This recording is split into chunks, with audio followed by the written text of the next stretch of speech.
Where is that?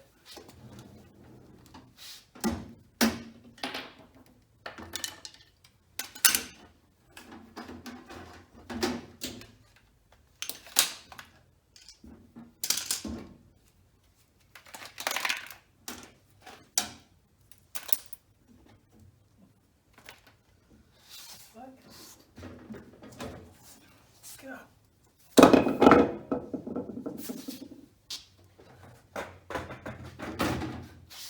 What?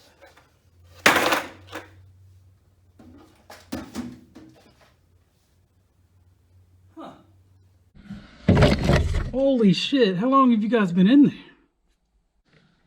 Welcome to the channel, guys. I'm Aaron, and this is my 92 Dodge Colt. And in this video, I'm going to go over a little bit of the history of the car to get everybody up to speed who doesn't know, and go over the some of the winter plans for this year, and got a little unboxing from a Black Friday sale stuff that I bought. So, all right, let's get into it.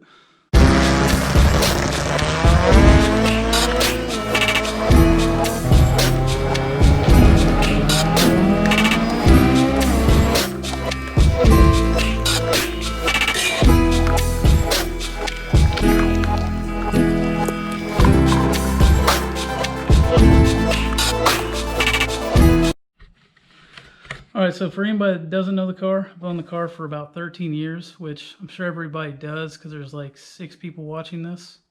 And they probably already know my car. But if not, yeah, I've had the car for 13 years. Started off as a stock 1.5 shitbox. 4G63 swapped it. Still front wheel drive. Then I all-wheel drive swapped it, and recently got an auto in the last few years, so I've been working on that and trying to get used to the auto stuff. But check out the current setup here. It's got a Precision 6266 turbo. That was new for this year. A sheer fab exhaust manifold, tile 44 wastegate, AEM cam gears, Spark Tech coil on plug ignition, GSC2 cams, Kigley valve springs. Let's see here. Magnus cast intake, that was new this year as well. OEM 1G non-turbo throttle body, 2.5-inch intercooler pipes, tile blow-off valve, a AFCO Scirocco style radiator, and 3.5-inch intercooler.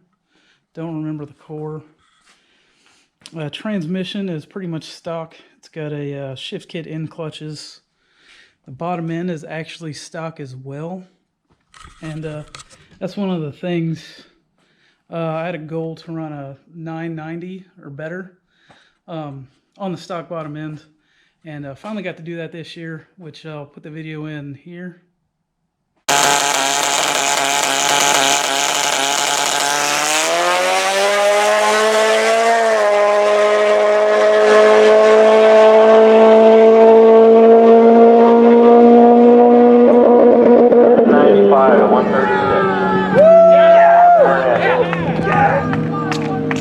So with that done, it was running on DSM link and a Force 4 shift box, but that has all been taken out, and what's left is the chassis wiring. I'm gonna pull more of it out, but I haven't got to it yet. All the old wiring's kind of just hanging out. That's gonna be all gone. Moving to a standalone this year, and that's another reason I was gonna put gonna build an engine, but decided to go with the standalone instead first to try to learn on that before I put a built engine in. I'd rather blow up a stock one possibly than a built engine. Trying to learn on a brand new platform like that. So one of the other upgrades this year was running out of fuel pump or getting really close to it. So got a new fuel system. It's been actually sitting for a couple months. I just didn't want to install it this year. So I went with the Aeromotive 3.5 brushless pump and their actual fuel cell. It's a 15 gallon, and It's a nice baffled fuel cell. Before I had one and it kind of sloshed around and uncovered the pump a couple times, so something with a nice baffle would be good. And of course I had to upgrade both the lines. Went from to a 10 feed and a 8 return. It was an 8 and 6 before, so all that's changing. So I got a fuel filter to put on and run the lines too. And then I actually have the regulators mounted, and got one line run to it. Need to run the return the rest of the way. And the feed has started, but I'll have to finish that up once I get the filter mounted underneath the car. So that's basic rundown. I'm sure I'm missing a ton of things, but questions, just let me know. And then let's get to an unboxing.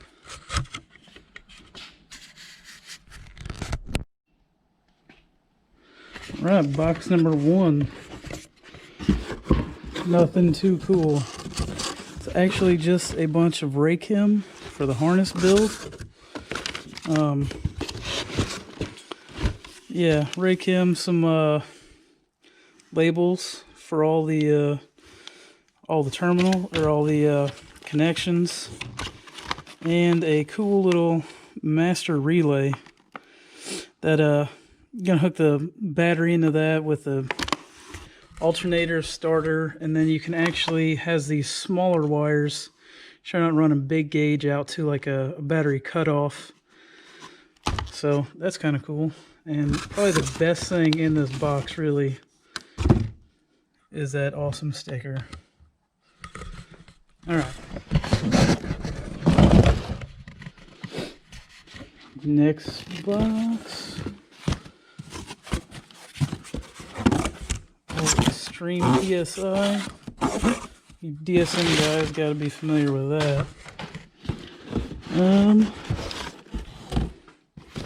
Looks like a water pump. We got a whole bunch of OEM. It's like sensors, time belt tool. Yeah, a bunch of here we go.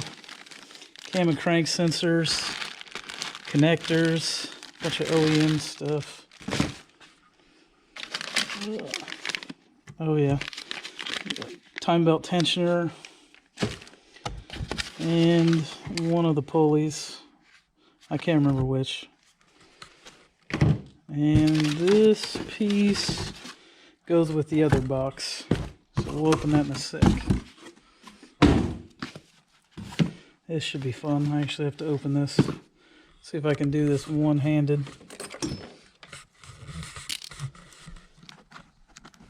Probably not. All right. Oh, great. Fucking packing peanuts.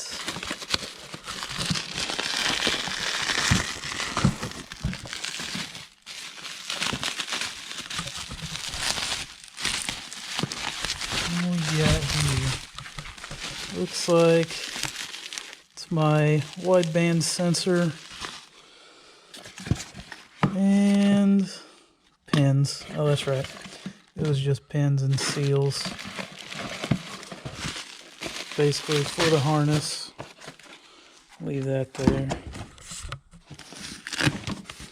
And a box from Australia. This stuff might be a little more exciting. Don't worry about that. Just a connector. Bosch coolant, temp and pressure combo sensor. See a bunch of adapters. Alternator connector. That was hard to find, actually. EMAP sensor dampener. So, EMAP sensor kit. Like a pretty nice piece, and it was on sale. Let's see, we got the Bosch 82mm drive-by-wire throttle body. So the car will be drive-by-wire. Very cool. Pretty excited about that. And then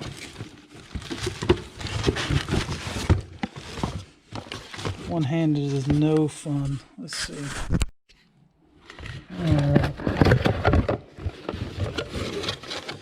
And we got the flange for the throttle body. And the clamp.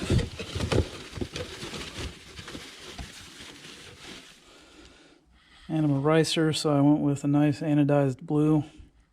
Might match some of the stuff on the car. We'll see. And this should be our adapter. I can open it.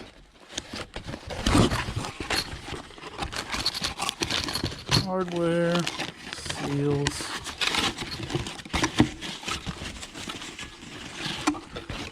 Oh yeah, and the adapter for the throttle body. Very nice. Toss some of this stuff on, throttle body and stuff. I want to see how it looks, so I'll do that real quick and bring you guys back. Got the Bosch 82mm drive-by-wire throttle body on. Fits pretty good. Got the adapter on there. I'm going to be painting it gray, just like the intake manifold, to match. I'm not big on polished things. And I'll probably do the intercooler pipe this time black, which it'll be a different one. It'll be a 3-inch to match the adapter that's on there. And yeah, I'm not sure if I like the blue clamp, but I guess it sort of matches everything else. I wanted to break it up a little bit. So yeah, I think that'll do it for this video. So yeah, let me know what you think. Go ahead and smash the comment button and leave a like in the comments. Wait, what?